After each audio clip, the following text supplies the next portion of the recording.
వచ్చిన మీ అందరికీ ప్రభువైన యేసుక్రీస్తు నామములో నా హృదయపూర్వకమైన వందనాలు తెలియజేస్తున్నాను. కొద్ది నిమిషాలు దేవుని వాక్యము ధ్యానం చేసుకుందాం. ఈ దినము మన వాక్య ధ్యానాంశము నిమిత్తము సత్యమును దట్టి అనే అంశము మనం ధ్యానం చేద్దాం. వాక్య ధ్యానాంశము నిమిత్తము సత్యమును దట్టి అనే అంశము మనం ధ్యానం చేద్దాం. అందరూ కూడా బైబిల్ గ్రంథాల్లో నుండి ఎఫెసీయులకు రాసిన పత్రిక 6వ అధ్యాయము 14వ వచనం గమనిద్దాం. ఎలాగనగా మీ నడుమునకు సత్యమును దట్టి కట్టుకొని, మీ నడుమునకు సత్యమును దట్టి కట్టుకొని. చాలు. ఇక్కడ పౌలు గారు ఎఫెసీయులకు పత్రిక రాస్తూ, మనము పోరాడునది శరీరాలతో కాదు, దురాత్మ సమూహాలతో పోరాడుతున్నాం. కాబట్టి ఈ పోరాటములో మనకు కావలసినది సర్వాంగ కవచమును మనము ధరించుకొనుండి.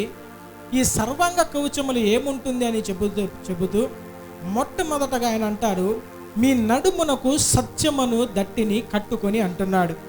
దేవుని ప్రజలారా, సత్యము అను దట్టి అని ఇక్కడ రాయబడి ఉంది. దట్టి అంటే ఏంటంటే ఒక తోలు లాంటి బట్ట. నడుమునకు మనం ఇప్పుడు బెల్ట్ పెడుతున్నాం. ఆ కాలంలో తోలు లాంటిది బట్ట ఒకటి కడతారు. అది నడుమునకు కట్టుకోవాలి. అది ఒక వెడల్పుగా ఉంటుంది. ఈ సత్యం అనే దట్టి మనము కట్టుకున్నప్పుడు స్థిరముగా నిలబడగలము అని పౌలు గారి ఉద్దేశం. యుద్ధానికి వెళ్ళేవారు యుద్ధ వస్త్రాలు ధరించినప్పుడు ఆ యుద్ధ వస్త్రాలలో ఖచ్చితంగా నడుమునకు వాళ్ళకు బెల్ట్ ఉంటుంది. అది చాలా వెడల్పుగా ఉంటుంది. ఇప్పుడుండే బెల్ట్ చాలా సన్నగా చిన్నగా ఉంటాయి, కానీ వారిది వెడల్పుగా ఉంటుంది. దానినే బైబిల్ గ్రంథంలో సత్యం అనే దట్టిగా ఆయన పోలుస్తున్నాడు పౌలు గారు. ఈ దట్టి లేకపోతే ఏమవుతుందంటే స్థిరముగా ఏ వ్యక్తి కూడా నిలబడలేడు. దట్టికి అనేక ఆయుధాలు వారు ధరించి ఉంటారు. నడుముకు గట్టిగా బిగించుకొని ఒక తాడు కానీ లేదంటే ఒక దట్టి కానీ ఒక బెల్ట్ కానీ ఉంటే మనిషి చాలా గట్టిగా బలముగా నిలబడగలడు. ఆ దినాలలో మనం చూస్తే లయకర్త మీ మీదికి రాబోతున్నాడు, వానిని మీరు ఎదిరించాలంటే మీరు నడుము కట్టుకొని ధైర్యముగా నిలబడండి అని బైబిల్ గ్రంథంలో నహూము గ్రంథము 2వ అధ్యాయము 1వ వచనములో మనం గమనించవచ్చు. లయకర్త నీ మీదికి వచ్చుచున్నాడు, నీ దుర్గమునకు కావలి కాయము, మార్గములో కావలియుండుము, నడుము బిగించుకొని బహు బలముగా ఎదిరించుము. హల్లెలూయా. చూడండి ఏమంటున్నారంటే, లయకర్త నీ మీదకి రాబోతున్నాడు. ప్రతి క్రైస్తవుడు కూడా సాతాను దురాత్మ క్రియలను ఆ శక్తులను ఎదిరించాలంటే సర్వాంగ కవచాన్ని ధరించుకోవాలి. సర్వాంగ కవచములో మొట్టమొదటగా నడుమునకు సత్యమనే దట్టి అని రాయబడి ఉంది. నీవు ధైర్యముగా బహు బలముగా వాడిని ఎదిరించాలంటే, వానితో పోరాటము చేయాలంటే, నీవు కావలి కాసి ఉండాలంటే నీ నడుమునకు సత్యమనే దట్టి కావాలి.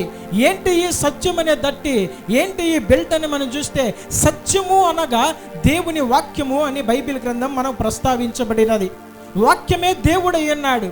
ఈ దేవుణ్ణి మనము కలిగి, మన హృదయముల వాక్యమును కలిగి సత్యముగా ప్రవర్తిస్తూ, యథార్థముగా ప్రవర్తిస్తూ మనం ఎప్పుడైతే ఉంటామో మనము సాతాను ఎదిరించడానికి శక్తివంతులమై ఉంటాము. హల్లెలూయా, హల్లెలూయా.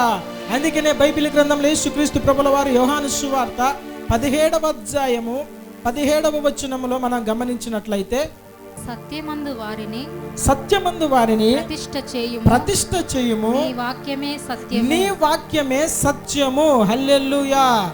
ఏంటి సత్యము? యేసయ్య అంటున్నాడు తండ్రితో, సత్యమందు ఈ ప్రజలను మీరు ప్రతిష్ఠించండి, నీ వాక్యమే సత్యము. ప్రతి క్రైస్తవుని యొక్క జీవితంలో సత్యము కలిగి, సత్య వాక్యము కలిగి, సత్య దేవుని కలిగి నీ ఉంటే లయకర్తను దురాత్మలను ఎదిరించడానికి నువ్వు శక్తిమంతుడవు అవుతావు. హల్లెలూయా. నా దేవుని ప్రజలారా, నడుము అని మనం చూస్తే, నడుము అంటే ఏంటంటే మనస్సు అని అర్థం.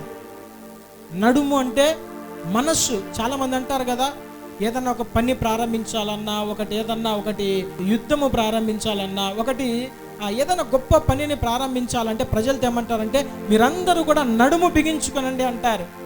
నడుము బిగించుకోండి అంటే బెల్ట్తో టైట్గా చుట్టుకొని నిలబడమని కాదు. నడుము బిగించుకోండి అంటే మనస్సులో ఒక దృఢమైన తీర్మానం తీసుకోండి. హృదయములో మనస్సులో ఒక గట్టి తీర్మానం తీసుకోవాలి. ఆ తీర్మానంలో నిలబడాలి. ఏ విధము చేతనైనా ఈ పనిని ప్రారంభించాము, దీనిని ముగించేంత వరకు మేము పక్కకు పోము అనే ఒక తీర్మానం, ఒక దృఢమైన నిశ్చయము తీసుకోవాలి. అందుకనే బైబిల్ గ్రంథంలో మనస్సు విషయంలో మనం చూస్తే సామెతల గ్రంథము 4వ అధ్యాయము 23వ వచనం గమనిద్దాం. నీ హృదయములో నుండి జీవధారలు బయలుదేరును. కాబట్టి అన్నిటికంటే ముఖ్యముగా నీ హృదయమును భద్రముగా కాపాడుకోను. నడుము అంటే మనస్సు, హృదయములో నుండి జీవధారలు బయటికి వెళ్తాయి. కాబట్టి అన్నిటికంటే ముఖ్యంగా మొట్టమొదటగా సర్వాంగ కవచములో ఏమంటున్నారు? నడుమునకు సత్యమనే దట్టి. హల్లెలూయా. నడుమంటే మనస్సును జాగ్రత్తగా కాపాడుకొని, మనస్సు వాక్యము చేత నింపుకొని సత్యమైన దేవుని మనం కలిగి ఉంటే లయకర్తను మనం ఎదిరించగలము. ఆమేన్. ఒక 7 విషయాలు చెప్పి నేను వాక్యాన్ని ముగిస్తాను. మొట్టమొదటగా మనం చదివినదే నడుమునకు సత్యమనే దట్టి. మనం చదివాము నడుము అంటే హృదయము అని. పేతురు భక్తుడు కూడా అదే మాట సెలవిస్తున్నాడు. చూడండి, 1 పేతురు 1వ అధ్యాయము 13వ వచనం గమనిద్దాం. కాబట్టి మీ మనస్సు అను నడుము కట్టుకొని నిబ్బరమైన బుద్ధి గలవారై యేసుక్రీస్తు ప్రత్యక్షమైనప్పుడు మీకు తేబడు కృప విషయమై సంపూర్ణ నిరీక్షణ కలిగి ఉండుడి. చూడండి, మీ మనస్సు అను నడుము కట్టుకొనుడి. చాలా మంది మనసులు ఎలాగుంటాయంటే చంచలమైన మనసులు ఉంటాయి. ఒక్క తీసుకున్న నిర్ణయంలో, తీర్మానంలో నిలబడలేని పరిస్థితి. మనసు పలు విధాల సంచారం చేస్తుంటుంది. తీసుకున్న నిర్ణయంలో కనీసం ఒక్కరోజు కూడా నిలబడలేని పరిస్థితి. నేను ప్రార్థన చేసుకుంటాను, వాక్యం చదువుతాను, మందిరానికి వెళ్తాను, పరిశుద్ధంగా జీవిస్తాను, దేవునికి ఇస్తాను, దేవుని పనిలో వాడబడతాను, ఎన్నెన్నో తీర్మానాలు తీసుకుంటారు, నడుము కట్టుకుంటారు. కానీ తీసుకున్న తీర్మానంలో నిలబడలేని వారుగా ఉంటారు. మనస్సును స్థిరపరుచుకోవాలి. యేసయ్య ప్రత్యక్షమైనప్పుడు మీ కృప విషయంలో మీరు సంపూర్ణ నిరీక్షణ కలిగి ఉండి. నిబ్బరమైన బుద్ధి ఈ అంత్య దినాలలో మనిషికి కావాలి. పలు విధాల మారిపోకూడదు మనస్సు. ఎప్పుడైతే నీవు నీ మనస్సు అనే నడుమును బిగించుకొని ఉంటావో, శోధనలు, శ్రమలు, సాతాను పోరాటము, ఆర్థిక ఇబ్బందులు ఏవి వచ్చినా కానీ నువ్వు నడుము కట్టుకొని బిగించుకొని ఉన్నావు కాబట్టి పడిపోవు. అంత త్వరగా పడిపోవు. మనసులో ఒక తీర్మానం తీసుకున్నావు కాబట్టి పడిపోవు. సాతాను పెట్టుచున్న శోధనలకు నువ్వు ఏమాత్రమే కృంగిపోవు. అందుకనే మనస్సు అనే నడుమును బిగించుకోవాలి. ప్రతి ఒక్కరూ ఆధ్యాత్మికమైన విషయాలలో, ఆత్మీయ విషయాలలో మనస్సు అనే నడుమును బిగించుకోవాలి. లూజు పెట్టుకుంటే పడిపోతావు. సాతాను నిన్ను శోధించే అవకాశం ఉంది. అందుకనే బైబిల్ గ్రంథంలో ఏమంటుందంటే మనస్సును స్వాధీనపరుచుకుని వాడు శ్రేష్ఠుడు అని సామెతల గ్రంథము 16వ అధ్యాయము 32వ వచనంలో మనం గమనించవచ్చు. చదువుదాం ఆ మాట. పరాక్రమశాలి కంటే దీర్ఘశాంతము గలవాడు శ్రేష్ఠుడు. పట్టణము పట్టుకొని వాని కంటే తన మనస్సును స్వాధీనపరుచుకుని వాడు శ్రేష్ఠుడు. హల్లెలూయా. చదువుబడిన లేఖనంలో ఏమనుందంటే పరాక్రమశాలి కంటే, యుద్ధ ప్రావీణ్యత కలిగిన వాడు, శూరకార్యములు జరిగించేవాడు, బలమైన యుద్ధము నేర్పించిన వాడు, బలమైన యుద్ధశాలి కంటే తన మనస్సుని స్వాధీనపరుచుకుని వాడు శ్రేష్ఠుడు అనే లేఖనం సెలవిస్తుంది. ఎంత బలమైన వ్యక్తి అయినా కానీ వాని యొక్క మనస్సు సరిగా లేకపోతే వాడు పిచ్చోనితో సమానం. దీర్ఘశాంతము కలిగిన వాడు శ్రేష్ఠుడంట. పట్టణము పట్టుకొని వానికంటే తన మనస్సును స్వాధీనపరుచుకుని వాడు శ్రేష్ఠుడు. ఎన్నెన్నో పట్టణాలు, రాజ్యాలను జయించుకొని వానికంటే అందరినీ మేనేజ్ చేయగలిగిన శక్తి ఉన్నా కానీ తన మనస్సు సరిగా లేకపోతే, మనస్సును స్వాధీనపరుచుకోలేకపోతే వాడు ఎలాంటి వాడు? బుద్ధిహీనుడు. తన మనస్సుని స్వాధీనపరుచుకోవాలి. అందుకని మీలో ప్రతి ఒక్కరు కూడా ఏ విషయాల్లో అయితే ఆత్మీయంగా మీరు స్థిరపడాలి, బలపడాలనుకుంటున్నారు, మందిరములో తీసుకుంటున్న తీర్మానాలను బట్టి మీ నడుములను మీరు బిగించుకోవాలి. హల్లెలూయా, హల్లెలూయా. ఒక గట్టి తీర్మానం తీసుకోవాలి. మీరు బయటికి వెళ్ళిన వెంటనే ఏదో సాతాను పాపము ఏదో ఒక శోధన నీకు చూపించినప్పుడు పడిపోయే లూజ్గా మీరు ఉండకూడదు. దేవుని సన్నిధిలో తీసుకున్న తీర్మానంలో నిలబడడానికి వెనుకాడవని వారుగా మనము నిలబడాలి దేవుని కోసము. నా దేవుని ప్రజలారా, అప్పుడున్న పాత కాలము క్రైస్తవుల పరిస్థితి వేరు, ఇప్పుడున్న క్రైస్తవుల పరిస్థితి వేరు. అప్పుడున్న విశ్వాసులు ఇప్పుడున్న విశ్వాసుల పరిస్థితి వేరు.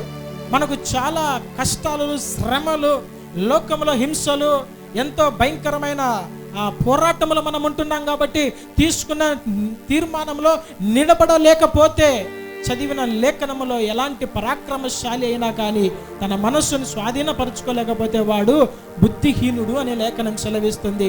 మాటి మాటికి పాపములో పడిపోతున్నావా? అయితే నీవు ఈ దినాన ఒక తీర్మానం తీసుకోవాలి. నీ మనస్సునే నడుమును బిగించుకుంటే ఏ పాపములో నువ్వు పడిపోకుండా నా దేవుడు నీకు సహాయము చేస్తాడు. ఆమేన్, హల్లెలూయా. అందుకనే మనస్సును తన స్వాధీనంలో లేకపోతే జీవితము చెడిపోయే ప్రమాదం ఉంది అని సామెతల గ్రంథము 25వ అధ్యాయము 28వ వచనం మనం గమనించవచ్చు. ప్రాకారము లేక పాడైన పురము ఎంతో, తన మనస్సును అణుచుకొనలేని వాడును అంతే. చూడండి, ప్రాకారము లేకపోతే పట్టణము పాడైపోతుంది. వినండి బాగా. ఒక పట్టణానికి చుట్టూ ప్రాకారము లేకపోతే, లేదంటే ఒక ఇంటికి కాంపౌండ్ కూడా లేకపోతే ఎలాగ జంతువులు, మనుషులు, దుమ్ము ధూళి, ఇంకా విష పురుగులు ఇవన్నీ వచ్చి మనకి ఇబ్బంది కలగజేస్తాయో, దానికోసమే కదా మనము కాంపౌండ్ గోడ కట్టుకుంటాము. అలాగే ఒక పట్టణానికి ప్రాకారము లేకపోతే పట్టణము పాడైపోతుందంట, పురమే పాడైపోతుంది. ఆ కాలంలో రాజులు ఏం చేసేవారంటే వారి రాజ్యం చుట్టూ కూడా ప్రాకారము కలిగిన ఆ యొక్క ఒక గోడలను కట్టుకునేవారు. అక్కడ బురుజులు కట్టి దాని మీద సైనికులను ఉంచేవారు. ఎందుకంటే శత్రువులు వచ్చి తమ పురములను పాడు చేయకుండా. క్రైస్తవుని జీవితంలో కూడా పట్టణమునకు ప్రాకారము లేకపోతే పురము ఎలాగ పాడైపోతుందో, తన మనస్సును అణుచుకోలేక పాపములో పడిపోతూ తీర్మానంలో నిలబడలేక పరిశుద్ధత విషయమై దిగజారిపోయే ప్రతివాడు కూడా పాడైపోతాడని లేఖనం సెలవిస్తుంది. అందుకనే నా దేవుని ప్రజలారా, మొట్టమొదటగా మీ మనస్సునే నడుములను మీరు కట్టుకొని సత్యవాక్యము చేత, సత్యమైన దేవుని చేత మీ నడుములను మీరు బిగించుకొని తీసుకున్న నిర్ణయములలో, తీర్మానంలో మీరు నిలబడినట్లు ఈ దినాన్ని ఒక తీర్మానము తీసుకోవాలని ప్రభు పేరట మనవి చేస్తున్నాను. హల్లెలూయా, హల్లెలూయా. రెండవ విషయము, నడుము భారము మోయునది అని లేఖనం సెలవిస్తుంది. చాలా మంది మనం చూస్తాము, వారికి నడుము వెనకల ఈ వెనక భాగము వెన్నపూస దగ్గర సరిగా లేకపోతే మరి మనిషి అంతా ఏమైపోతారంటే మంచానికి పరిమితం అయిపోతారు. మానవుని యొక్క శరీరానికి బలము ఎక్కడ ఉందంటే నడుములోనే. నడుములు సరిగా లేకపోతే, శక్తి లేకపోతే మనిషి నిలబడలేడు. నడుము ఏం చేస్తుందంటే భారము మోసేది. మన శరీర భారం అంతా కూడా నడుము మీద మోపబడి ఉన్నది. నా దేవుని ప్రజలారా, భారం అంటే ప్రేమ కలిగి సత్య సువార్త ప్రకటించాలి. అందుకనే యేసుక్రీస్తు ప్రభుల వారు పేతురు గారిని అంటారు, నీవు నా యొక్క గొర్రెలను లేదంటే నా మందను మేపుము, సువార్త ప్రకటించుము అని పేతురుతో అంటారు. చూడండి, యోహాను సువార్త 21వ అధ్యాయము 18వ వచనంలో మనం గమనించినట్లయితే, యేసు నా గొర్రెలను మేపుము, నా గొర్రెలను మేపుము, నీవు యవ్వనుడవై ఉండినప్పుడు, నీవు యవ్వనుడవై ఉండినప్పుడు నీ అంతటా నీవే నడుము కట్టుకొని, నీ అంతటా నీవే నడుము కట్టుకొని నీకిష్టమైన చోటికి వెళ్ళుచుంటివి, నీకిష్టమైన చోటికి వెళ్ళుచుంటివి. చాలు. ఈయన అంటున్నాడు, నీవు నా గొర్రెలను మేపడానికి నడుము కట్టుకో. యవనుడై ఉన్నప్పుడు నీకు ఇష్టమైన చోటికి నువ్వు నడుము కట్టుకొని వెళ్తావు. కానీ వృద్ధాప్యమందు నీకు తెలియని వారి చేత నీ చేతులు చాపబడి నీకు ఇష్టము లేని చోటుకు నువ్వు కొనిపోబడతావు. కాబట్టి నీ యవన వయసులో నీకు బలం ఉన్నప్పుడే నీవు నా యొక్క గొర్రెలను మేపుము అంటున్నాడు. సువార్తను ప్రకటించుము. మానవుని యొక్క శరీరములో నడుము భారము మోయినది, బరువును మోయునది. నడుముల మీద భారము మనము నిలబడగలదు. కాబట్టి ప్రతి క్రైస్తవునికి కూడా ఒక భారం ఉంది. అందుకనే పౌలు గారు అంటారు, కొరింథీయులకు రాసిన మొదటి పత్రిక 9వ అధ్యాయము 16, నేను సువార్తను ప్రకటించుచున్నను, ఆ, నాకు అతిశయ కారణము లేదు. ఆ. సువార్తను ప్రకటింపవలసిన భారము సువార్తను ప్రకటించవలసిన భారము నా మీద మోపబడి ఉన్నది. నా మీద మోపబడి ఉన్నది. అయ్యో అయ్యో, నేను సువార్తను ప్రకటింపకపోయిన ఎడల నేను సువార్తను ప్రకటింపకపోయిన ఎడల నాకు శ్రమ. నాకు శ్రమ. చూడండి, పౌలు గారి మీద ఒక భారము మోపబడి ఉన్నది. నడుము కట్టుకుంటే కానీ ఆ భారాన్ని మనము మోయలేం. ఇప్పుడు చాలామంది వెయిట్ లిఫ్టింగ్ చేస్తూ ఉంటారు జిమ్ములలో కానీ అక్కడ ఇక్కడ, లేదంటే ఊర్లలో గుండ్లను ఎత్తే పోటీ పెడతారు. 25 కేజీలు, 50 కేజీలు, 100 కేజీలు అట్లా. అప్పుడు వాళ్ళు ఏం చేస్తారు తెలుసా? నడుముకి గట్టిగా ఒక బట్టను కట్టుకుంటారు.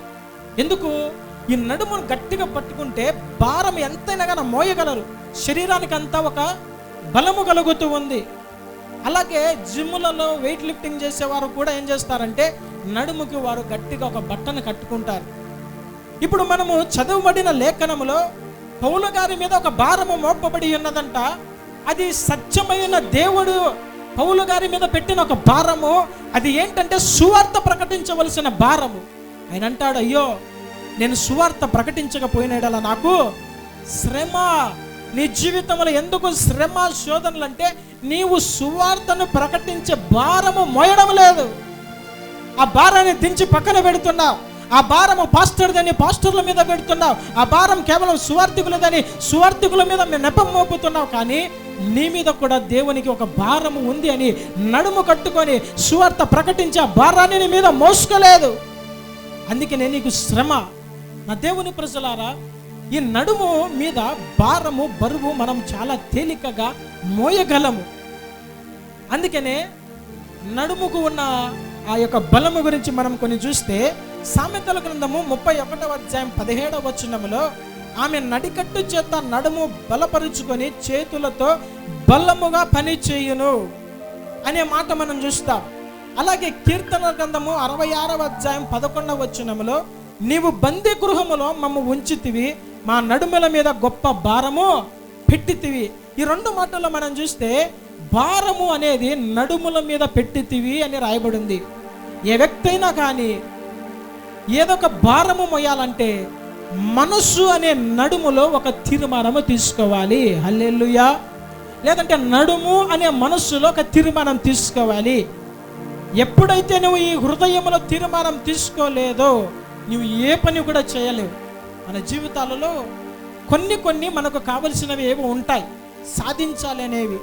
లేదంటే పలాన్ని కొనాలి, పలానా ఉద్యోగం సంపాదించాలి, లేదంటే పలానా వస్తువు తెచ్చుకోవాలి, పలానా ఊరికి వెళ్ళాలి అని నీవు ఎక్కడ తీర్మానం చేసుకుంటావు తెలుసా? హృదయంలో తీర్మానం చేసుకుంటావు. హృదయంలో తీర్మానం చేసుకున్న దాన్ని బట్టి నడుము కట్టుకొని ఏ విధముగైనా కానీ నేను ఆశించిన దానిని పొందుకోవాలని మనం ఏం చేస్తాము? ఆ మార్గము గుండా ప్రయాణం చేసి దాన్ని పొందుకుంటాం. ఈ విధముగానే ఏ పని చేయాలన్నా కానీ హృదయములో తీర్మానం తీసుకోవాలి, మనస్సులో తీర్మానం తీసుకోవాలి. నిజమైన ఆత్మీయునిగా, నిజమైన క్రైస్తవునిగా రెండవదిగా నీ నడుముల మీద సువార్త అనే భారాన్ని మీరు మోయాలి. అందుకనే ఎఫెసీయులకు రాసిన పత్రిక 4వ అధ్యాయం 15వ వచనంలో పౌలు గారు అంటారు, చూడండి, ఎఫెసీయులకు రాసిన పత్రిక 4వ అధ్యాయము 15వ వచనంలో ప్రేమ కలిగి సత్యము చెప్పుచు క్రీస్తువలే ఉండుటకు మనం అన్ని విషయములలో ఎదుగుదుము. హల్లెలూయా. ఒక క్రైస్తవు నిజముగా అన్ని విషయాలలో ఎదగాలంటే మనము ప్రేమ కలిగి సత్యము చెప్పుచు క్రీస్తువలే ఉండాలి.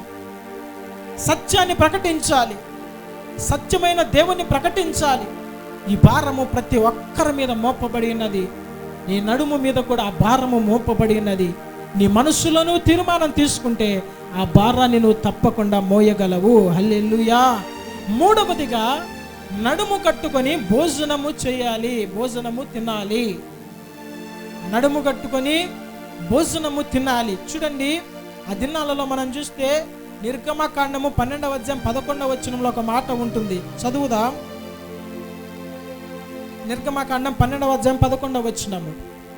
త్వరగా చెప్పేస్తాను, మీరు ఫాస్ట్గా ఉండండి. మీరు దానిని తినవలసిన విధమేదనగా మీ నడుము కట్టుకొని మీ చెప్పులు తొడుగుకొని మీ కర్రలు చేత పట్టుకొని త్వరపడుచు దాన్ని తినవలెను. చాలు, ఇక్కడ సారాంశం చెప్తాను వినండి. ఆ దినాలలో ఇశ్రాయేలు ప్రజలు ఐగుప్తు దేశంలో వారు బానిసలుగా ఉన్నప్పుడు వారికి ఒక మాట మోషే ద్వారా సూచన చేయబడింది. అదేంటంటే దేవుడు ఆ యొక్క ఐగుప్తు దేశంలో ఉన్న ప్రతి తొలిచులను ఆయన చంపాలి మొత్తాలనుకున్నప్పుడు వీరిని ఏం చేస్తారంటే, వీరందరూ కూడా ఇశ్రాయేలు ప్రజలందరూ కూడా ఏం చేయాలంటే వారికి కలిగిన సామర్థ్యం కొలది గొర్రెని కానీ మేకని కానీ తెచ్చుకొని ఒక దినాన వారు దానిని వధించి దాని మాంసములను కాల్చుకొని పులియని రొట్టెలు తినాలి అని రాయబడింది.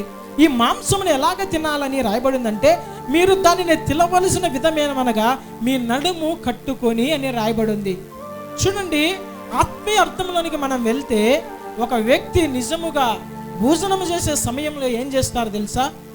ప్యాంటుకి బెల్ట్ టైట్గా ఉంటే ఏం చేస్తాడు? లూజ్ చేసుకొని ఫ్రీ చేసుకొని కూర్చొని తింటారు. లేదంటే ఏమవుతుంది? చాలా ఇబ్బందిగా ఉంటుంది కదా. పిల్లలు చాలామంది నేను చూసా, వారు అన్నం తినాలంటే కింద కూర్చున్నప్పుడు అమ్మలతో బెల్ట్ లూజ్ చేసుకుంటారు, లేదంటే బటన్ తీయించుకుంటారు. కానీ ఇక్కడేమనింది? మీ నడుమును కట్టుకొని మీరు తినాలనింది. ఆత్మ సంబంధముగా ప్రతి క్రైస్తవుడు కూడా వాక్యాన్ని ధ్యానించడానికి, ఆత్మీయ ఆహారాన్ని భోజనం చేయడానికి, తినడానికి ప్రతి ఒక్కరు కూడా నడుము కట్టుకోవాలి. హల్లెలూయా. నడుము కట్టుకోవడం అంటే నడుము అనే మనసులోగా తీర్మానం తీసుకోవాలి. ఎంతమంది బైబిల్ చదువుతున్నారంటే చాలా కొద్ది మంది మాత్రమే చేతులు ఎత్తుతారు. మీ పరువు పోకూడదని నేను ఎత్తమని చెప్పడంలే, నేను మిమ్మల్ని బాగా అర్థం చేసుకుంటున్నా. బైబిల్ చదివారు ఎంతమంది అంటే చాలా తక్కువ మంది. ప్రతిరోజు న్యూస్ పేపర్ చదివాలి ఎంతమంది అంటే అన్ని పనులు విడిచిపెట్టి టీ బంకుల కాడనో ఎక్కడో వాళ్ళకి దొరికిన చోట కూర్చొని పేపర్ అయిపోయేంత వరకు నమిలి చించి పక్కన పడేస్తారు. పేపర్ చదువుతారు బాగా, కానీ బైబిల్ చదవారు. బైబిల్ రకరకాలు ఉంటాయి చాలామంది దగ్గర. కొంతమంది దగ్గర బైక్లలో చూసాం, బండి డిక్కీలలో, కొంతమంది కార్లో ఉంటాయి, కొంతమంది దగ్గర పాకెట్ బైబిల్స్ అంట, ఇంకా ఇంట్లో ఒక బైబిల్. కొంతమంది బైబిల్ని ఇంటికి తీసిపోయానికి బరువు అయ్యి చర్చిలోనే పెట్టిపోతారు. మళ్ళా ఎట్లా తీసుకురావాలి కదా, ఈ భారం మనకెందుకు అని చర్చిలోనే పెట్టిపోతారు. బైబిల్ చదవరు. వారికి ఏం కావాలా? శరీరానికి కావలసిన కూడు మాత్రమే చాలు. వాళ్ళకి శరీరానికి సంబంధించిన ఆహారమే కావాలా. 4 పూటల్లో 5 పూటలు బైబిల్ మాత్రము చదవరు. బైబిల్ జ్ఞానము ఉండదు. ఒక పక్క చెబితే ఒక పక్క తీస్తూ ఉంటారు. వీరు దేనికోసం నడుము కట్టుకుంటున్నారంటే, లోకములో, రెస్టారెంట్లలో, ఫంక్షన్లలో, పెళ్లిళ్ళలో ఏ భోజనం దొరుకుతుందని దానికోసం నడుము కట్టుకొని పరిగెడతారు. ఆడ తాళి కట్టడం ఆలస్యం, వాళ్ళు బ్యాండ్ కొడతా ఉంటారు, కుక్కలు పరిగెత్తినట్టు పరిగెడతారు. ఎక్కడికి? భోజనశాలకి. కుర్చీలలో కూర్చొని తినే వాళ్ళని తినేయరు, వెనకల నిలబడుకుని ఉంచుతూ ఉంటారు. ఏం తింటారు వాళ్ళు? ఈ భోజనాని కోసం అయితే చెప్తారు, రే తాళి కడుతున్నారు, రెడీగా ఫోన్లు చేస్తారు, ఎక్కడున్నావు, అన్నం పెడుతున్నారు, భోజనం పదా, భోజనం పెడతాను, రండి త్వరగా ప్లేస్ పెడతా అని పరిగెత్తుకొని పోయి తింటారు. కానీ వాక్యాన్ని మాత్రం మనోళ్ళు భుజించరు. ఆత్మీయ ఆహారం మాత్రము మనోళ్ళకి వద్దు. వాక్యము చెప్పేటప్పుడు మాత్రము వినరు. లోక సంబంధమైన మాటలు, కథలు, కామెడీలు, జోకులు ఎంతసేపు అయినా టైం తెలియదంట. చూడండి నా దేవుని ప్రజలారా, దేనికోసము నీ నడుము కట్టుకోవాలంటే సత్యమైన దేవుని యొక్క వాక్యమైన దేవుని చదవడానికి, వాక్యములో ఉన్న మర్మము గ్రహించడానికి, వాక్యములో ఉన్న ఎత్తు, లోతు, పొడవు, వెడల్పు మనము గ్రహించడానికి, దాంట్లో ఉన్న సారాంశం గ్రహించడానికి మనం చదవాలి. చాలామంది అనుకుంటారు, ఏం చదవాలి, ఒకసారి అంతా చదివాను కదా ఇంకేం చదవాలి అనుకుంటారు. వాక్యమును చదివే కొద్దీ నూతనముగా దానిలో ఉన్న రుచి నీకు అనుభవించగలవు. ప్రతి దినము వాక్యము నూతనంగా ఉంటుంది. చదవాలి. ఒక పేపర్ చదివినట్టు లడలడలడ చదివిపోవడం కాదు. చాలామంది వాక్యం చదవమంటే పేపర్ చదివినట్టు వార్తలు చదువుతారు కదా టీవీలో యాంకర్లు, అట్లా ఫాస్ట్గా చదువుకొని వెళ్ళిపోవడం. వాక్యం ఎంతసేపు? 5 నిమిషాలు. ఇంకా కొంతమంది ఏం చేస్తారంటే, ఆత్మీయ జీవితంలో బలముగా ఉన్నవారు వారు క్యాలెండర్లో ఉన్న వాక్యం చదువుకొని ప్రార్థన చేసుకుంటారు. వాళ్ళు ఒక టైపు. వాక్యం ఎలాగ చదవాలంటే ప్రతి మాటకు ఏమి అర్థం వస్తుంది, దేని గురించి రాయబడింది, ముందు వెనక ఉన్న సారాంశం ఏమిటి, దాని చరిత్ర ఏంటి, దానికి అన్వయింపు ఏమిటి, ఆత్మీయ అర్థం ఏమిటి, నూతన నిబంధనల దాని అర్థం ఏమిటి, అన్నీ కూడా గ్రహించుకుంటూ చదవాలా. చదివి ఆ వాక్యము యొక్క బలము చేత అంతరంగ పురుషుని మనం బలపరుచుకోవాలి. హల్లెలూయా, హల్లెలూయా. దేవుని ప్రజలారా, బైబిల్ సత్యాలను మనం ధ్యానించాలి. మాకు అన్నీ తెలుసు, మేము ఎన్ని 60 ఏళ్ళు 70 ఏళ్ళు 100 సంవత్సరాలు అండి బైబిల్ మాకు పరిచయమే, మాకు అన్నీ తెలుసు అనుకుంటావా? అయితే సరి అయిన 10 ఆజ్ఞల్లోనే పడిపోయి నశించిపోయేవారు చాలామంది ఉంటారు. నిర్లక్ష్యం చేస్తే అలాగుంటుంది వాక్యాన్ని. అందుకనే పౌలు గారు అంటారు, కొరింథీయులకు రాసిన మొదటి పత్రిక 10వ అధ్యాయము 12వ వచనములో, తాను నిలుచుచున్నానని తలంచుకొని వాడు పడుకుంటున్నట్లు జాగ్రత్తగా చూచుకోవాలి. నడుము కట్టుకోవాలి. వాక్యాన్ని భుజించడానికి, వాక్యాన్ని ధ్యానించడానికి నడుము కట్టుకోవాలి. వాక్యాన్ని వినడానికి నడుము కట్టుకోవాలి. మనసులో తీర్మానం తీసుకోవాలి. వాక్య ప్రకారం నడుచుకోవడానికి, మీ జీవితాలను కట్టుకోవడానికి తీర్మానం తీసుకోవాలి. లేదంటే నేను బాగానే ఉన్నా, నాకు అన్నీ తెలుసు, నేను పడిపోని అనుకుంటున్నావా? నీవు పడిపోయే పరిస్థితి వస్తుంది. జాగ్రత్త. వాక్యం ద్వారా ప్రతి దినం హెచ్చరించబడాలి. వాక్యం ద్వారా ప్రతి దినము మనం గద్దించబడాలి. వాక్యం ద్వారా మన జీవితాల మార్గాలను మనం సరి చేసుకోవాలి.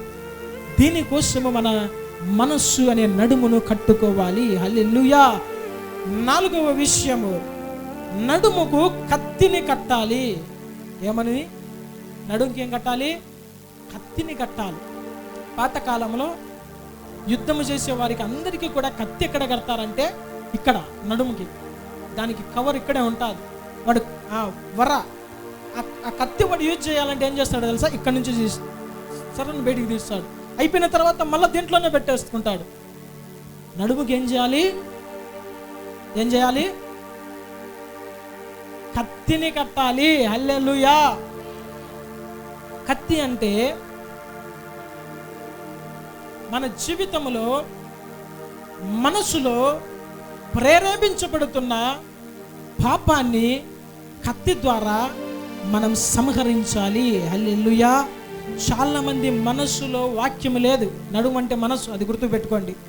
సత్యం అంటే వాక్యము, దేవుడు. ఈ 2 విషయాలు మీరు బాగా జ్ఞాపకం చేసుకోండి ఈ వాక్యం అయిపోయేంత వరకు.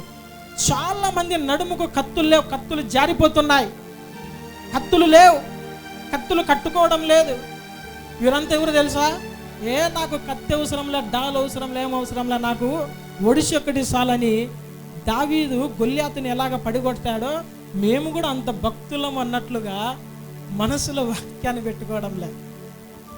అందుకనే వాడు భయపడిస్తానే, వాడు గాండ్రించగానే పరిగెత్తుకుంటూ వచ్చి మళ్ళీ వెనకాల పడేది. ఆత్మీయ జీవితం ఆ విధంగా చాలా మంది బలహీనపడుచున్నారు. మనస్సులో వాక్యము లేదు. ఎందుకు నేను వాక్యం అంటున్నా తెలుసా? మనస్సులో వాక్యము లేనందువలన, హృదయములో వాక్యము లేనందువలన, చేతిలో కత్తి వాక్యం అనే ఆత్మ ఖడ్గము లేనందువలన సాతాన్ని, పాపాన్ని తెగ నరికే సామర్థ్యం కోల్పోయావు. ఆ మాట నేను చెప్తాను. చాలా మంది వాక్యాన్ని విన్నంత వరకే బాగా వింటారు. 2 చెవులు ఎందుకున్నాయి రా అంటే, ఒక చెవు వినడానికి, ఒక చెవు విడిచిపెట్టడానికి. అన్ని స్టోర్ చేసుకుంటే ఎన్ని హార్డ్ డిస్కులు కావాలండి మాకు? ఎన్ని మెమరీ కార్డులు కావాలి? స్కూల్లో చదువు, ఇంట్లో తల్లిదండ్రుల మాట, వాళ్ళ ఉపదేశం, వాళ్ళ తలకాయ నొప్పి, మళ్ళీ ఈడు వచ్చే వాక్యము మీదొకటి, మళ్ళీ వాక్యం చదవాలి, ఇన్ని పెట్టుకోవాలా మనసులో. రోజు చెప్పిందే కదా, రోజు వినిందే కదా అని ఇక్కడ వింటున్నారు, ఇక్కడ విడిచిపెడుతున్నారు. కత్తిని పోగొట్టుకుంటున్నారు. తీర సాతాను వచ్చినప్పుడు నా దగ్గర కత్తి ఉందని ఇటంటే కత్తి లేదు, ఏం లేదు. ఏముంది? ఉత్త భయపడిస్తున్నారు సాతాన్ని. పిల్లలు చిన్నది గన్ను, ఆడుకుండే గన్ను చూపించి దగ్గరకు వచ్చి షూట్ చేసినట్టు భయపడిచ్చి పడిపోయినకి అంటారు కదా. సాతాన్ అంత పిచ్చోడు కాదు. నీ కత్తిని, నీ పదును ఎంత ఉందనేది కూడా వాడు టెస్ట్ చేయగలడు. హల్లెలూయా. అంత తేలికగా మోసపోయేవాడు కాదు. నీ హృదయంలో ఎంత వాక్యం ఉందనేది వానికి తెలుసు. ఇప్పుడు యేసుక్రీస్తు ప్రభుల వారికి వాక్యం తెలియదా? యేసయ్య 40 రాత్రింబగళ్ళు ఉపవాసం ఉన్న తర్వాత మొట్టమొదటగా ఎవరు ప్రత్యక్షమయ్యారు తెలుసా? మనము ఉపవాసం ఉంటే మనకు ఎవరు ప్రత్యక్షం కావాలనుకుంటాము? మనం యేసయ్య కన్నా భక్తులము కాబట్టి మనకు దేవుడు కావాలా? ఆయన 40 రాత్రింబగళ్ళు ఉపవాసం ఉన్న తర్వాత టక్కున సాతానుగాడు వచ్చేసాడు. వాడు యేసుక్రీస్తు ప్రభుల వారికి ప్రశ్నలు సంధిస్తుంటే లోకరక్షకుడే ఆయన మనలాగా భయము లేకోకుండా ప్రవర్తించాల. ఆయన ఏం చేశారు తెలుసా? వాడు వేసే ప్రతి ప్రశ్నకి వాక్యం అనే ఆత్మ ఖడ్గము ద్వారా వానికి జవాబిచ్చాడు. హల్లెలూయా. ఆయన మత్తయి సువార్త 4వ అధ్యాయం 1 నుండి 11 వచనాల్లో ఉంటుంది, మళ్ళీ చదువుకోండి, ఇప్పుడు వద్దు. అక్కడ వాడు ఏం చెబితే అది కూడా అది రాయబడి ఉంది అంటాడు. వానికి జవాబిచ్చేటప్పుడు అని రాయబడి ఉంది అని వాక్యములు ఉన్నది ఎత్తిపట్టి వానిని జయించాడు. ఆ వాక్యాన్ని ఎఫెసీయులకు రాసిన పత్రిక 6వ అధ్యాయం లాస్ట్లో ఉంటుంది. ఈ సర్వాంగ కవచంలో వాక్యం అనే ఆత్మ ఖడ్గము. హల్లెలూయా. ఎవరి చేతిలో ఉన్న ఖడ్గం ఉంటే మనం దగ్గరికి పోతామా? కొంతమంది రోడ్ల మీద సైకోలు ఉంటారు, వారు కత్తులు పట్టుకొని తిరుగుతూ ప్రజలను దాడి చేస్తూ ఉంటే ధైర్యంగా మనం పోతామా మన దగ్గరికి? ఎందుకు? వాడు పొర్రపాటున మెంటలెక్కి ఒక్కసారి పొడిస్తే ఏమైపోతాము? చచ్చిపోతామనే భయం. మళ్ళా సైతాన్ గారి దగ్గర కత్తి లేకపోకుండా ఏం లేకపోకుండా ఏమో పెద్ద ధైర్యవంతుల్లాగా బలశాలుల్లాగా పోతున్నారే. వాక్యం అనే ఆత్మ ఖడ్గం ఎక్కడుంది? హృదయంలో వాక్యం ఉందా? కొన్ని వాక్యాలు చెబుతా, ఖండత వాక్యాలు మీకు ఉన్నాయి లేదా? ఒక్కొక్కరిని లేపు అడిగితే చెప్తారా? చెప్తారా? అందరికి పరిచయం ఉన్నదే, చెప్పగలరా? రెఫరెన్స్ సరే నేనే వాక్యం చెప్తా, రెఫరెన్స్ చెప్తారా? చెప్పలేం. భర్త ఆ రోజు ఏమన్నాడో 10 ఏళ్ళ తర్వాత అడగండి, ఎట్లన్నాడు అట్లే అచ్చుకుతినట్టు చెప్తారు, మర్చిపోరు అది. కానీ వాక్యం మాత్రం గుర్తుకుంటుంది. అవునా? చూడండి దేవుని ప్రజలారా, నిర్గమకాండ 32వ అధ్యాయం 27వ వచనం చదవండి ఆ మాట. అతడు వారిని చూచి మీలో ప్రతివాడును తన కత్తిని తన నడుమున కట్టుకొని పాలెములో ద్వారము నుండి ద్వారమునకు వెళ్ళుచు ప్రతివాడు తన సహోదరుని, ప్రతివాడు తన చెలికానిని, ప్రతివాడు తన పొరుగువానిని చంపవలనని ఇశ్రాయేలీయుల దేవుడైన యెహోవా సెలవిచ్చుచున్నాడనెను. చాలు. ఇప్పుడు చదవబడిన సారాంశం చెప్తాను, త్వరగా వినండి. ఆ దినాలలో మోషే సీనాయి కొండ మీదకి వెళ్ళి 40 రాత్రింబగళ్ళు దేవునితో గడిపి ఆయన పలకలు కిందికి తీసుకొని రావాలి, ఆజ్ఞలు కలిగిన పలకలు కిందికి తీసుకొని రావాలనే సమయంలో మోషే వెళ్ళిపోయాడు. అతడు బ్రతికున్నాడో లేదో తెలియదు. మా ముందర నడిపించడానికి ఒక దేవుడో దేవతో మాకు కావాలి అని వారు అడిగినప్పుడు అహరోను ఏం చేస్తారు తెలుసా? వారి శరీరం మీద ఉన్న బంగారంతో తీసుకొని రండి, దాన్ని కరిగించి నేను మీకు దేవుని దేవతను చేసిస్తానన్నప్పుడు వారికి ఒక బంగారు పోత పోసిన దూడని వారికి తయారు చేస్తాడు. వెంటనే ఈ యొక్క మోషే గారు పైనుండి కిందికి దిగి వస్తున్న సమయంలో ఏదో అపజయ ధ్వని స్వరము వినబడుతున్నది అని చెప్పి అది చూసినప్పుడు జనాలంతా కేకలు వేస్తూ గంతులు వేస్తూ సంతోషిస్తూ ఆ యొక్క విగ్రహము ఎదుట వారు నాట్యము చేస్తున్నప్పుడు అతని కోపము మండి తన చేతిలో ఉన్న పలకలను నేలకు పడగొట్టి దాన్ని పగలగొట్టాడు. అదైన తర్వాత ఈ యొక్క మోషే అహరోను అంటారు, ఎందుకు నువ్వు ఇలాగ చేస్తారంటే ప్రజలు నా మీదకి ఒత్తిడి తీసుకొని వచ్చారు, ఇది నా స్వచిత్తముతో నేను చేయలేదంటాడు. అప్పుడు దేవుడు ఏం చెప్తాడంటే మోషేతో ఈ మాట చెప్తాడు, మీరు ఎవరెవరైతే యెహోవా పక్షం ఉన్నారో వారంతా వచ్చేయంటే లేవీయులు మాత్రం వస్తారు మోషే పక్షాల. అప్పుడు లేవీయులు ఏమంటారు తెలుసా? మీ సహోదరులు పాపము చేసి దేవుని దృష్టికి ఘోరముగా వారు చెడు నడిచారు కాబట్టి ఈ పాపాన్ని దేవుడు సహించాడు, విగ్రహారాధన సహించడు. నేను తప్ప వేరొక దేవుడు మీకు ఉండకూడదని దేవుడు చెప్పాడు. పైన ఆకాశం అందే కానీ కింద భూమి అందే కానీ దేనిని నువ్వు నమస్కరించకూడదు, ఏ విగ్రహమును నువ్వు చేసుకొనకూడదు అని చెప్పిన ఆజ్ఞను మీరు తృణీకరించారు. కాబట్టి మీరేం చేయాలో తెలుసా? ఈ పాపము మీలో నుండి పరిహరించబడాలంటే లేవీయులారా మీ నడుమునకు మీరు కత్తిని కట్టుకొని పాలములను ఈ ద్వారం నుండి ఆ ద్వారం వరకు మీ సహోదరులను మీ యొక్క ఇరుగు పొరుగు వారులని మీరేం చేయాలా? సంహరిస్తూ రావాలా. నడుముకు కత్తి కట్టుకున్నారు, ఆ మోట్ల నుండి ఈ మోటు వరకు పరిగెడితే దాదాపు ఆ దినాన ఎంతమంది? 3000 మంది చనిపోయారంట. అట్లు వారి జీవితంలో అక్కడ పాపము పరిహరించబడినది. ఈ దినాన నీ జీవితంలో నీ మనసులో కలిగిన పాపము ఏ విధముగా పరిహరించబడుతుంది తెలుసా? వాక్యము అనే ఉదక స్నానము. హల్లెలూయా. ఇది కూడా చెబుతాను. వాక్యాన్ని కత్తితో పోల్చారు చూడండి, ఖడ్గముతో. హెబ్రీయులకు రాసిన పత్రిక 4వ అధ్యాయం 12వ వచనములో మీ మనస్సులో ఉన్న ఈ యొక్క పాపము పరిహరించబడాలంటే మీకు ఖడ్గము కావాలి. చదువుదాం. ఎందుకనగా దేవుని వాక్యము సజీవమై, దేవుని వాక్యము సజీవము, బలము గలదై, రెండంచులు గల ఎటువంటి ఖడ్గము కంటెను వాడిగా ఉండి ప్రాణాత్మలను కీళ్లను మూలుగను విభజించునంత మట్టుకు దూరుచు హృదయం యొక్క తలంపులను ఆలోచనలను శోధించుచున్నది. చూడండి, హృదయం యొక్క తలంపులు ఆలోచనలు శోధిస్తుంది. దేవుని వాక్యం ఏంటి? రెండంచులు గల ఆత్మ ఖడ్గము. అందుకనే మీ నడుములకు ఖడ్గమును ధరించుకునండి. నడుములకు కత్తిని కట్టాలి. చాలా మంది నడుములకు మనసులలో వాక్యం అనే ఖడ్గము లేదు. అందుకనే పాపములో పడిపోతున్నారు, పాపాన్ని ఖండించలేకపోతున్నారు. హృదయముల వాక్యాన్ని నిల్వ చేసుకోవాలి. మీ యొక్క హృదయం అనే పలకల మీద వాక్యాలను రాసుకునండి. వాక్యములో సెలవిస్తున్నట్లుగా మీ పిల్లలకు వాటిని నేర్పండి అని లేఖనం సెలవిస్తున్న విధంగా వాక్యాన్ని కంఠపాఠము చేసి హృదయంలో మీ వాక్యం ఉంటే పాపాన్ని మీరు ఖండించగలరు. హల్లెలూయా.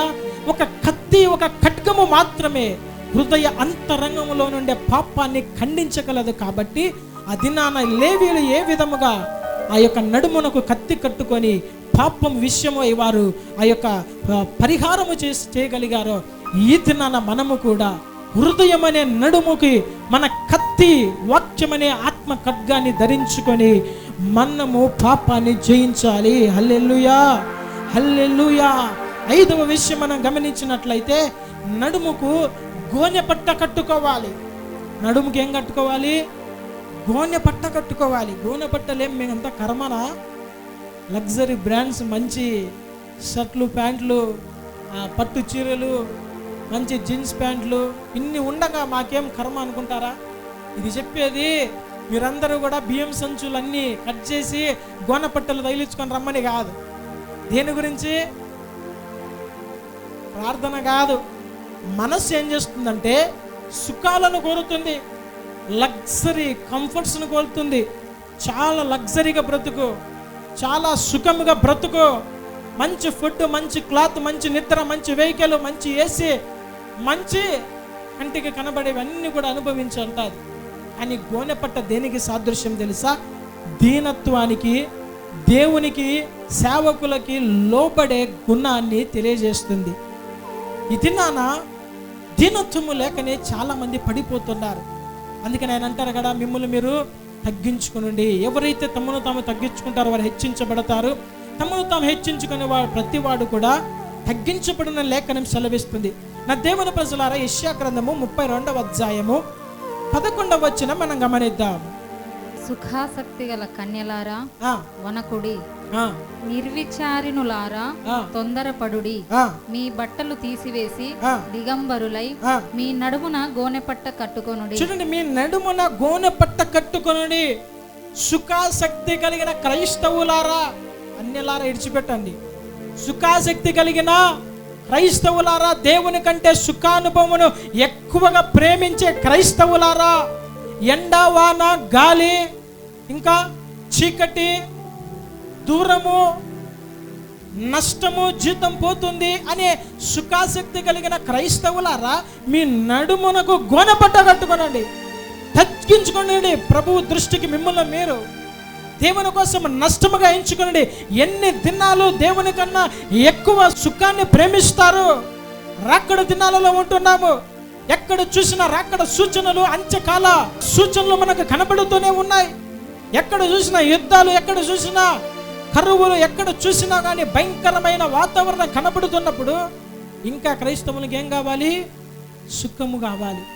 అయ్యా నాకు ఇల్లు ఇయ్యి, నాకు కారు ఇయ్యి, నాకు అన్నీ ఇయ్యి, నీకోసం మాత్రం నేనేం చెయ్యను.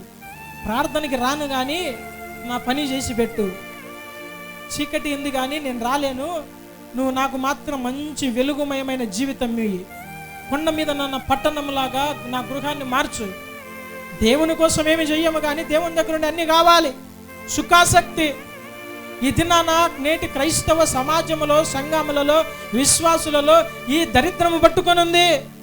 ఆ దినాలలో దేవుడు, దేవుని పరిచర్య, సేవకులు అంటే ఎంతో ఆసక్తి కలిగి వచ్చేవారు. ఈ దినాన ప్రతి ఒక్కరిని కూడా భంగపోవాలి. ఏదన్నా ఒక పని, ఒక పరిచర్య, ఒక మీటింగ్ పెట్టాలంటే రకరకాలుగా అందరినీ బ్రతిమాలాలి. ఆసక్తి లేదు. దేని మీద ఆసక్తి? లోక సంబంధమైన వాటి మీద మాత్రమే ఆసక్తి, డబ్బు సంపాదన మీద మాత్రమే ఆసక్తి. లోక సంబంధమైన వాటి కోసం, సంపాదన కోసం పరిగెడుతున్నారు. దేవుని మీద ఆసక్తి లేదు. నా దేవుని ప్రజలారా, మన జీవితంలో మనము దీనత్వము కలిగి ప్రభువు దృష్టికి తగ్గించుకొని, ఎప్పుడైతే ఆత్మీయ విషయాల కోసము గోనెపట్ట అనే దీనత్వము మన యొక్క నడుము అనే హృదయానికి మనము ధరించుకొని ఉంటామో, ప్రభువు మనల్ని ఆశీర్వదించి మనల్ని హెచ్చించి ఐశ్వర్యవంతులుగా మారుస్తాడు. హల్లెలూయా. ఆ దినాలలో అహజ్య మేడ మీద నుండి కింద పడి అతడు గాయపరచబడి ఉన్న సమయంలో అతడు ఏం చేస్తాడో తెలుసా? వెళ్ళి పలానా దేవత దగ్గరికి వెళ్ళి బయల్జెబు వలన నేను బాగుపడతానా లేదా అని తెలుసుకొని రమ్మని కొంతమందిని పంపించినప్పుడు దేవుడు ఏలియాకి చెప్తాడు, నువ్వు వెళ్ళి ఆ మనుషులను ఎదుర్కో, నేను చెప్పిన మాటల వరకు చెప్పు అని 2వ రాజుల 1వ అధ్యాయంలో ఉంటుంది, 4వ వచనం. అక్కడ నువ్వు వెళ్ళి చెప్పు. ఏమని చెప్పమంటున్నాడు? నీవు సెలవిచ్చినదేమనగా, నీవెక్కిన మంచము మీద నుండి దిగి రాకుండా నీవు నిశ్చయముగా మరణమవుదువు అని ఏలియా వారితో చెప్పాడు. చెప్పిన తర్వాత అహజ్య అడుగుతాడు, మీకు చెప్పినది ఎవరు ఈ మాట? అతడు ఎలాగ ఉంటాడు అని అడిగినప్పుడు క్రింద అక్కడ ఉంటుంది చూడండి, మిమ్మల్ని ఎదుర్కొని వచ్చి ఈ మాట చెప్పినవాడు ఏలాంటి వాడని రాజు అడిగాను. 7-8 వచనాలు. రాజు అడిగినప్పుడు అందుకు వారు అతడు గొంగలి ధరించుకొని నడుమునకు తోలుదట్టి కట్టుకొనిన వాడై ప్రత్యుత్తరమియగా, ఆ మనుష్యుడు తిష్బీయుడైన ఏలియా అని అతడు చెప్పాడు. మనుష్యుడు తిష్బీయుడైన ఏలియా అని అతడు. హల్లెలూయా. ఎవర్రా మీకు చెప్పింది ఈ మాట నేను చచ్చిపోతానని? అంటే ఎవరో తెలియదు రాజా అంటే, కనీసం వాడు ఎట్లుంటాడో చెప్పండి అన్నారు. అంటే అతడు ఏ విధంగా ఉన్నాడంట? నడుమునకు తోలు తట్టి కట్టుకొని గొంగలి ధరించుకొని ఉన్నాడంట. వెంటనే అర్థమైపోయింది ఇతడు ఎవరు? తిష్బీయుడైన ఏలియా. హల్లెలూయా, హల్లెలూయా. మన వస్త్రధారణలో ఎవరు వీరని కనుక్కోవాలి? వీడు క్రైస్తవుడు అని కనుక్కోవాలి. మన అవుటర్ అపియరెన్స్, మన యొక్క మాట, మన యొక్క క్రియ, మన యొక్క తగ్గింపును బట్టి ఏం కనుక్కోవాలి? వీడు నిజముగా క్రైస్తవుడు, దేవుని బిడ్డ అని ప్రజలు కనుక్కోవాలి. అహజ్య కనుక్కున్నాడు. వెంటనే 2వ మాట లేకుండా అతడు తిష్బీయుడైన ఏలియా అని కనుక్కున్నాడు. ఏ విధముగా ఉంది మన జీవితము? మనుషులను మెప్పించడానికి, మనుషులను ఆకర్షించడానికి విలువైన లోక సంబంధమైన, లోకానికి నచ్చిన మెచ్చిన భయంకరమైన వస్త్రధారణ వేసుకొని వీడు క్రైస్తవుడా, లోక సంబంధ ఎవరని కనుక్కోలేని స్థితిలో తమను తాము హెచ్చించుకొని గర్వించుకునే దినాలు. క్రైస్తవంలో కూడా ఆ పాపము వచ్చేసింది. క్రైస్తవంలో కూడా ఆ సుఖాసక్తి వచ్చేసింది. తనను తాను కనపరుచుకోవాలి. ఏ విధము చేతైనా నేను తగ్గింపుకి మాదిరిగా ఉండకూడదు. ఏ విధంగా అందరిలో నేను గొప్పగా ఉండాలని తమ జీవితాలలో వినయము, మాదిరి, తగ్గింపు లేకుండా జీవిస్తున్నారు. గోనెపట్ట విధేయతకు, దీనత్వానికి సూచన. పెద్దల ఎదుట, దేవుని ఎదుట, సంఘస్థుల ఎదుట, తెలిసిన వారి ఎదుట, ఈ అధికారుల ఎదుట దీనత్వము అనే గోనెపట్ట మీ నడుము అనే మనస్సులకు కలిగి ఉండాలి. హల్లెలూయా, హల్లెలూయా. 6వ విషయము చెబుతారు. 6వ విషయము, దీపము వెలుగుటకు నడుము కట్టాలి. మన దీపాలు వెలగడానికి నడుము కట్టాలి. చూడండి, సత్యవాక్యముతో మనస్సు కట్టినప్పుడు దీపం అనే జ్ఞానముతో మనం వెలిగించబడతాం. సత్యవాక్యము లేకపోతే ఎలాగ బ్రతకాలా, ఎలాగ ప్రవర్తించాలా, ఎలాగ కుటుంబాన్ని, ఆత్మీయ జీవితాన్ని కట్టుకోవాలి, ఎలాగ పర్సనల్ లైఫ్ కట్టుకోవాలి తెలియదు. అందుకనే సత్యవాక్యము మీ మనస్సునకు కట్టుకోవాలి. ఈ సత్యవాక్యము మన జ్ఞానాన్ని వెలిగించి, మన దీపాన్ని వెలిగించి మనము నిజముగా జ్ఞానవంతులుగా ప్రకాశించినట్లు ఈ భూలోకంలో మనకి సహాయము చేస్తుంది. అందుకనే లూకా సువార్త 12వ అధ్యాయము 35వ వచనములో మనం చూస్తే అక్కడ మాట ఉంటుంది. లూకా సువార్త 12వ అధ్యాయము 35వ వచనము, మీ నడుములు కట్టుకొని యుండుడి, మీ దీపములు వెలుగుచుండనీయుడి. హల్లెలూయా. నడుములు కట్టుకొని యుండుడి అంటే ఏంటంటే జ్ఞానము కలిగి, వాక్యము కలిగి, వాక్య జ్ఞానము కలిగి మీరు ఎప్పుడూ జాగ్రత్తగా మెలకువగా ఉండడి. లేదంటే మీ దీపాలు ఆరిపోతాయి. బుద్ధి లేని కన్యకలు వారు నడుము కట్టుకోలే. దేనికి? నూనె కావాలి అనే మనస్సులో వారికి తీర్మానం లేదు, జ్ఞానము లేదు. అరే ఆయన వచ్చేటప్పుడు పెళ్లి కుమారుడు వచ్చే సమయానికి మా యొక్క దీపాలు ఆరిపోతాయేమో అని వారి తిత్తులలో నూనెను సమకూర్చుకోవాలి అని నడుము వారు కట్టుకోలే కాబట్టి వారి దీపాలు ఆరిపోయాయి. పెళ్లి కుమారుడు వచ్చినప్పుడు వారు విడవబడ్డారు. జాగ్రత్త నా దేవుని ప్రజలారా. వాక్యము, సత్య వాక్యము కలిగి, దేవుడు కలిగి, వాక్యమును కలిగి, జ్ఞానము కలిగి మనం బ్రతుకుతే మాత్రమే మనం వెలిగించబడి ఒక దినాన మనము పెళ్లి కుమారుని మనం ఎదుర్కోగలం, లేదంటే మనము విడవబడగలము. జాగ్రత్త. అందుకని హోషేయ గ్రంథము 4వ అధ్యాయం 6వ వచనంలో ఏమంటారంటే, నా జనులు జ్ఞానము లేని వారై నశించుచున్నారు. ఎందుకు ఈ దినాన దేవుని ప్రజలు నశించిపోతున్నారు ఆయా కోణాల్లో అంటే జ్ఞానము లేదు. ఏ విధంగా ప్రవర్తించాలి, ఏ విధంగా మాట్లాడాలి, ఏ విధంగా సంపాదించుకోవాలి, ఏ విధంగా ఎవరి దగ్గర ఎలాగ ప్రవర్తించాలి, జ్ఞానము లేకనే నశించిపోయి కుటుంబాలు చల్లా చెదరైపోతున్నాయి. జాగ్రత్త నా దేవుని ప్రజలారా. జ్ఞానము కావాలి. దీపము వెలగాలంటే మీ నడుములను కట్టుకొని ఆత్మ జ్ఞానము కలిగి, వాక్య జ్ఞానము కలిగి, యేసయ్యను కలిగి మనం ముందుకెళ్ళాలి. చివరి మాట చెప్పి నేను ముగించేస్తాను. 7వదిగా పరిచర్య చేయుటకు మనము నడుము కట్టాలి. 7వదిగా పరిచర్య చేయడానికి నడుము కట్టుకోవాలి. చూడండి, సత్యమైన యేసుక్రీస్తు ప్రభుల వారు మనకు నేర్పించింది ఏంటి తెలుసా? ఆయన మనకు ఒక మాదిరి ఏమి ఉంచిపోయాడు తెలుసా? మనమందరము కూడా సేవ చేసేవారముగా, తగ్గింపు కలిగి, అనేకులకు పరిచారకులుగా ఉండి, దీనులకు, దరిద్రులకు పరిచర్య చేస్తూ అనేక ఆత్మలను సంపాదించుకునే వారుగా ఉండాలి అనే ఒక మాదిరి ఆయన మనకి చూపించి, ఇందుకోసమే మీరు పిలువబడ్డారని ఆయన మనకి చెప్పారు. యేసుక్రీస్తు ప్రభు వారి జీవితంలో మనం చూస్తే యోహాను సువార్త 13వ అధ్యాయము 4వ వచనములో మనం చూడవచ్చు యేసయ్య చూపిన మాదిరి. భోజన పంక్తిలో నుండి లేచి తన పై వస్త్రము అవతల పెట్టివేసి ఒక తువాలు తీసుకొని నడుమునకు కట్టుకొనెను. చాలు. ఇక ఏం జరిగిందో మనకు అంత తెలుసు. లోక రక్షకుడిగా వచ్చిన యేసుక్రీస్తు ప్రభుల వారు శిష్యుల పాదాలను కడగడానికి ఆయన లేచి భోజన పంక్తిలో నుంచి తన పై వస్త్రము అవతల పక్కన పెట్టేశాడంట. ఆ పై వస్త్రమును పక్కన పెట్టి ఆయన ఏం చేశాడు? ఒక తువాలు తీసుకుని తన నడుముకు కట్టుకున్నాడు. అంటే మనసులో ఒక తగ్గింపు కలిగి, దీనత్వము కలిగి, పరిచారము చేసే గుణము, లక్షణము ఆయన మనసులో ఉంది.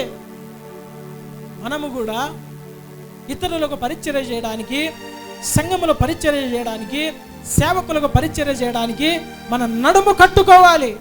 పరిచర్య చేసేవాడు దేశంలో ఉన్నత స్థానంలో ఉంటాడు. సమూయేలు గొప్ప ప్రవక్తగా మార్చబడ్డాడు. ఎంతమంది అయితే పరిచర్యలో వాడబడ్డారో, పరిచర్య చేశారో వారందరూ కూడా బైబిల్ గ్రంథంలో గొప్పగా ఆశీర్వదించబడినట్లుగా మనం చూస్తాం. పరిచర్య చేయడానికి చిన్నతనముగా భావించి, సిగ్గుగా భావించిన వారు దేవుని కోసము తగ్గింపు గుణము కలిగిన వారు కాక, తమను తాము హెచ్చించుకొని ఒక దినాన నీతి మంతులుగా ఎంచబడక వారు పక్కకు నెట్టివేయబడతారు. పరిసయుడు సుంకరి జీవితాల వాడి ప్రార్థనలో సుంకరి తనను తాను తగ్గించుకొని నీతిమంతుడిగా తీర్చబడ్డాడు. పరిసయుడు ఏమైపోయాడు? పక్కకు నెట్టివేయబడ్డాడు. నా దేవుని ప్రజలారా, తగ్గింపు కలిగి పరిచర్య చేసే విధానం నేర్చుకొని, ఎవరు మనల్ని చూసినా చూడకపోయినా ఇది దేవునికి నేను చేస్తున్నాను, సేవకుని కాదు, విశ్వాసులకు కాదు అని మనం గ్రహించి ఆ జ్ఞానము కలిగిన వారై పరిచర్య చేయడం ఎప్పుడైతే నేర్చుకుంటామో, నేను చెబుతున్నాను, పరిచర్య చేసిన వాడు దేశములో ఉన్నత స్థానంలో నిలబడగలిగారు. హల్లెలూయా. వారు ఎంతో గొప్పవారుగా మార్చబడ్డారు. నీలో నిజముగా తగ్గింపు ఉంటే దేవుని పని చెయ్యి. దేవుడు నేను ఎట్లా ఆశీర్వదిస్తాడో నీ జీవితంలో నువ్వు గమనించు. నా దేవుని ప్రజలారా, వాక్యము హృదయములో భద్రముగా ఉంచుకొని నడుముకు కట్టుకొని, అందుకనే తీతుకు రాసిన పత్రిక 1వ అధ్యాయం 9వ వచనంలో ఆయన ఒక మాట రాస్తారు పౌలు గారు. చూడండి, సరైన మార్గంలో మనం అప్పుడు నడవగలం. తీతుకు రాసిన పత్రిక 1వ అధ్యాయం 9వ వచనం చదువుదాం. తాను హితబోధ విషయమై జనులను హెచ్చరించుటకు ఎదురాడు వారి మాట ఖండించుటకును శక్తిగల వాడగునట్లు ఉపదేశమును అనుసరించి నమ్మదగిన బోధను గట్టిగా చేపట్టుకొని వాడునై ఉండవలెను. నమ్మదగిన బోధను గట్టిగా చేపట్టుకొని వాడై ఉండవలెను. హల్లెలూయా. మీరందరూ కూడా ఇప్పుడు వినిన ఈ వాక్యాన్ని గట్టిగా చేపట్టే వారగా ఉండాలి.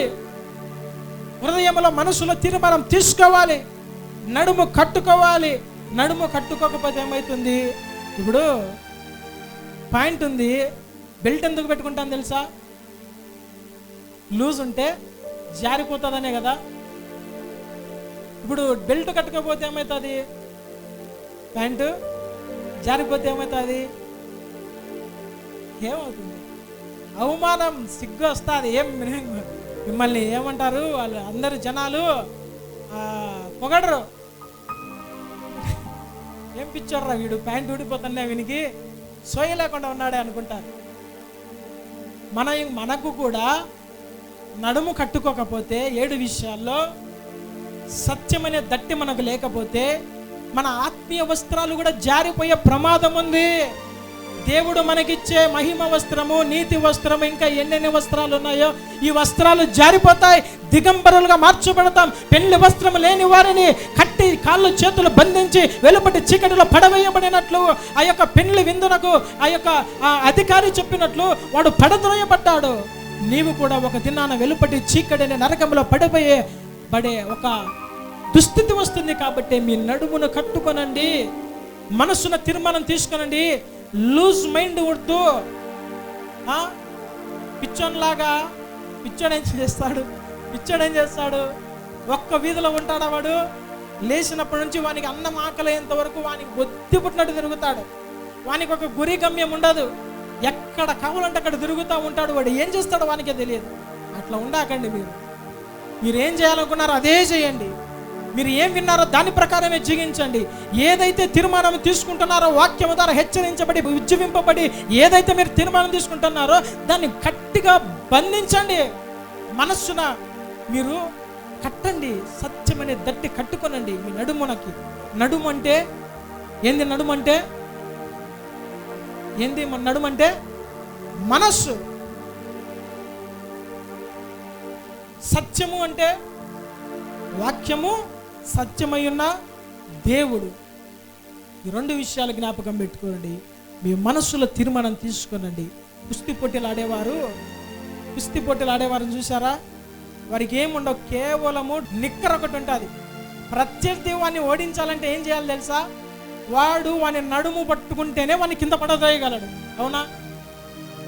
సాతాను కూడా మనం నడుము గట్టిగా పట్టుకోకుండా, గట్టిగా కట్టుకోకుండా, తీర్మానాలు తీసుకోకుండా ఉంటే వాడు కూడా మనల్ని కింద పడద్రోయగలడు. జాగ్రత్త.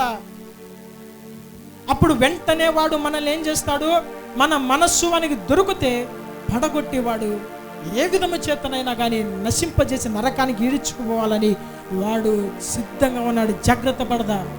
మొట్టమొదటిగా సర్వాంగ కవచములో సత్యమనే దట్టి, హృదయం అనే మనస్సులో ఒక తీర్మానం మనం తీసుకొని 7 విధాలుగా మనం సిద్ధపడి బలపరచబడి కట్టుకొని ఉంటే శత్రువైన సాతానును మనం ఎదిరించగలము. హల్లెలూయా.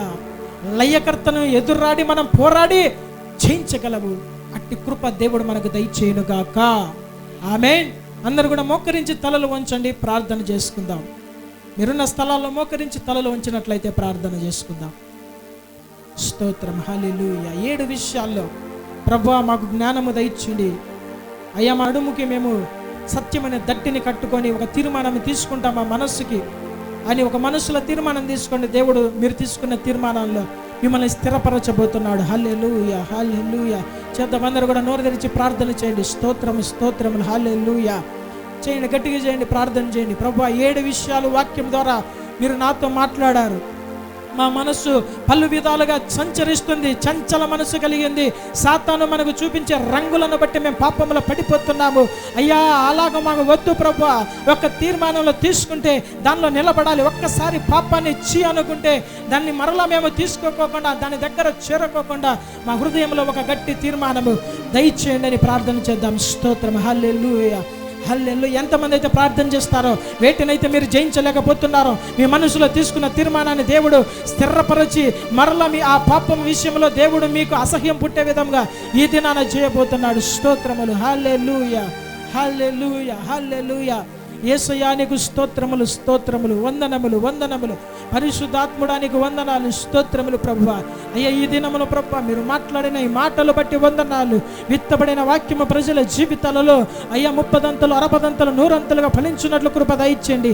వాక్యాన్ని సాతాను దొంగిలించిపోకుండా వారి మనసులో తీర్మానాలు తీసుకొని ప్రభువా అయ్యా వారు అంతము వరకు అయ్యా ఆ తీర్మానంలో నిలబడినట్లు కృప దయచేయండి ప్రభువా. వ్యాధిగ్రస్తులను ముట్టి తాకి స్వస్థపరచండి.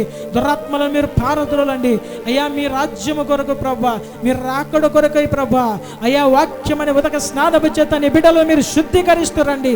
నీ బిడ్డలు ప్రభువా ప్రతి దినము నూతన తీర్మానముతో ఆత్మలో బలపడి ఉజ్జీవింపబడి ప్రభువా నీ రాకడ కొరకై సిద్ధపడినట్లు కృప దయచేయండి. మీ చిత్తమైతే మీరు రాకడ ఆలస్యమైతే మరి ఒక దినముల మేమందరం కలుసుకుని నామని స్తుతించి ఘనపరిచి నీ వాక్యమును ధ్యానించే భాగ్యము మాకు దయచేయమని నజరేయుడైన యేసు నామములో అడిగి వేడుకుంటున్నాను తండ్రి, ఆమేన్. దేవుడు మిమ్మల్ని దీవించి ఆశీర్వదించునుగాక.